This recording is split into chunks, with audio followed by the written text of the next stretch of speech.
ప్రభునందు ప్రియులారా, మీ అందరికీ ప్రభువైన యేసుక్రీస్తు నామమున శుభములు. సప్త సోపాన సందేశాలు అనే శీర్షికకు మరోసారి మిమ్మల్ని అందరినీ ప్రేమతో ఆహ్వానించుచున్నాను. నేటి సప్త సోపాన సందేశము ప్రతి క్రైస్తవుడు ప్రతిరోజు చేయవలసిన 7 విషయములు.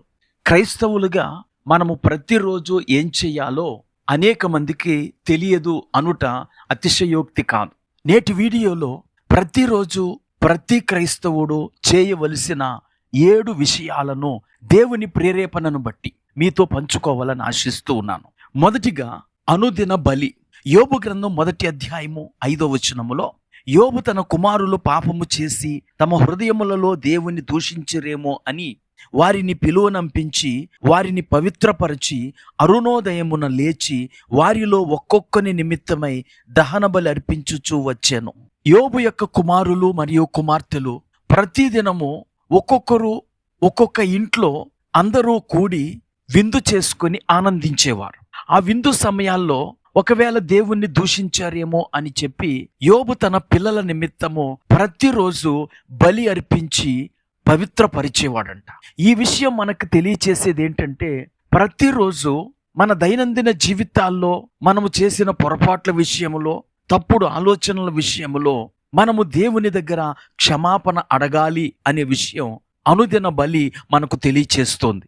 యెహెజ్కేలు 46:13లో మరియు ప్రతిదినము నిర్దోషమైన ఏడాది మగ గొర్రెపిల్లను దహన బలిగా అర్పింపవలెను అని ప్రాయశ్చిత్త బలిని గురించి దేవుడు సూచించాడు. పాత నిబంధనలో చెప్పబడిన బలులు క్రీస్తులో నెరవేరినవి గనుక క్రీస్తు యొక్క బలిని మనము ప్రతిరోజు మనకు అన్వయించుకొని మన పాపాలను ఒప్పుకోవాలి. రెండవదిగా అనుదినము మనము దేవుని స్తుతించాలి. కీర్తనలు 145:2లో దావీదు భక్తుడు ఇలా అంటాడు, అనుదినము నేను నిన్ను స్తుతించెదను, నిత్యము నీ నామమును స్తుతించెదను. దేవుడు మన జీవితంలో అనేక మేలులు చేస్తూ ఉన్నాడు. ఆ మేలులను బట్టి ఆయనను స్తుతించటానికి ఆదివారం వరకు ఆగనక్కర్లేదు, లేదా డిసెంబర్ 31 వరకు ఉండనవసరం లేదు. ప్రతిరోజు ఎప్పటికప్పుడు దేవుడు మనకు చేసిన మేలులను బట్టి దేవుణ్ణి స్తుతించాలి.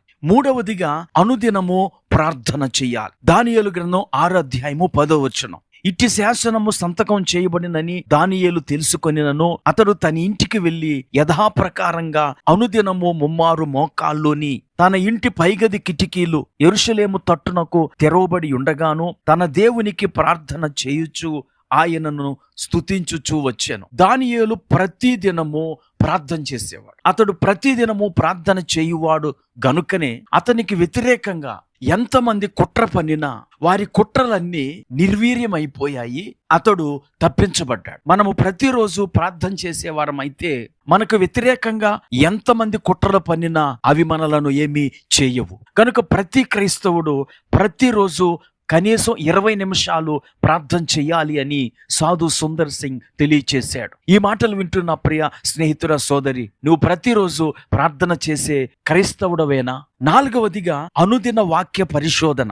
అపోస్తలుల కార్యముల గ్రంథం 17:11లో బెరయలోని విశ్వాసులను గురించి లూకా తెలియచేస్తాడు. వీరు దెసలోనికైలో ఉన్న వారి కంటే ఘనులై ఉండిరి గనుక ఆసక్తితో వాక్యమును అంగీకరించి పౌలును శీలయు చెప్పిన సంగతులు అలాగున్నవో లేవో అని ప్రతి దినము లేఖనములు పరిశోధించుచూ వచ్చిరి.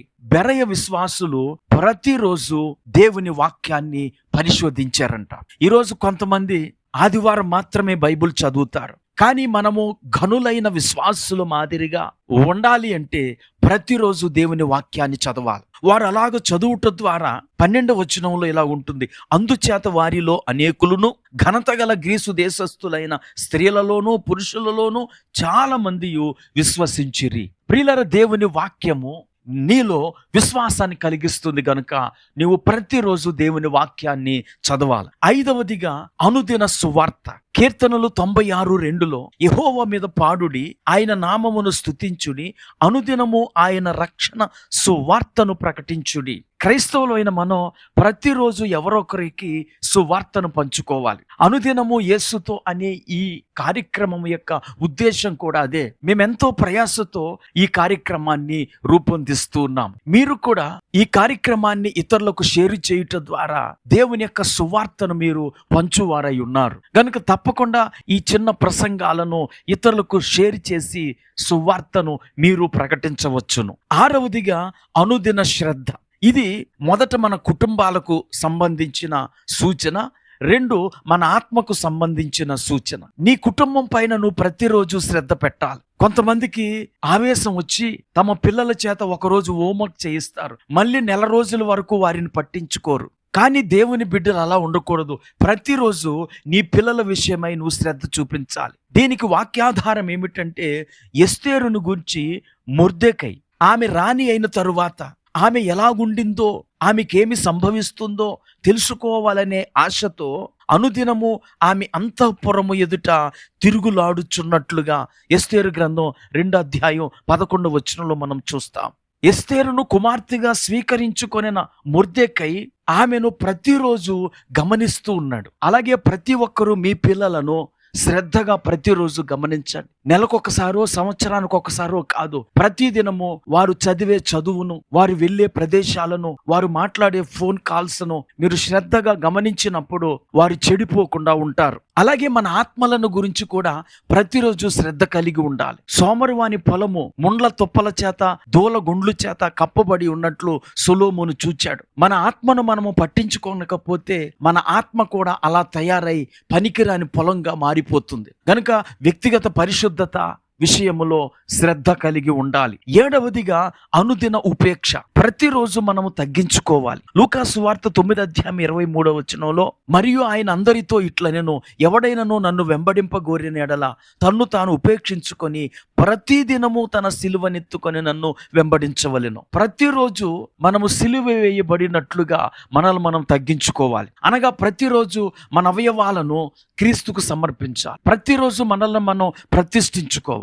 చాలా మంది జనవరి 1వ తారీఖున వారి జీవితాలను దేవునికి ప్రతిష్ఠిస్తారు. కానీ ప్రతిదినము నీవు సిలువనెత్తుకొని నిన్ను నీవు దేవునికి సమర్పించుకున్నప్పుడు ప్రతిదినము దేవుడు నిన్ను నడిపిస్తాడు. పిల్లల 7 విషయాలు మనము అనుసరించినప్పుడు దేవుడు కూడా ప్రతిరోజు మనలను విస్తరింపచేస్తాడు. అపోస్తల కార్యములు 2:47 అనుదినము రక్షణ పొందుచున్న వారు సంఘములో చేర్చబడినట్లు మనము చూస్తాం. అలాగే అపోస్తల కార్యముల గ్రంథం 16:5 అనుదినము లెక్కకు సంఘము విస్తరించినదట. ఈ మాటలు వింటున్న ప్రియ స్నేహితుడా, సోదరి, ప్రతిరోజు నీవు ఈ విషయాలను పాటించి మీరు కూడా విస్తరించండి. ప్రార్థన చేసుకుందాం. కృపా కనికరం కలిగిన మా తండ్రి, నీకు వందనాలు. అనుదినము మేము చేయవలసిన కార్యక్రమాలను ఈ వీడియో ద్వారా మీరు మాతో మాట్లాడారు. వింటున్న వీక్షకులందరూ అనుదినము వీటిని పాటించి విస్తరించుటకు కృప చూపమని యేసుక్రీస్తు నామమున ప్రార్థించి వేడుకుంటున్నాము. ఆమేన్.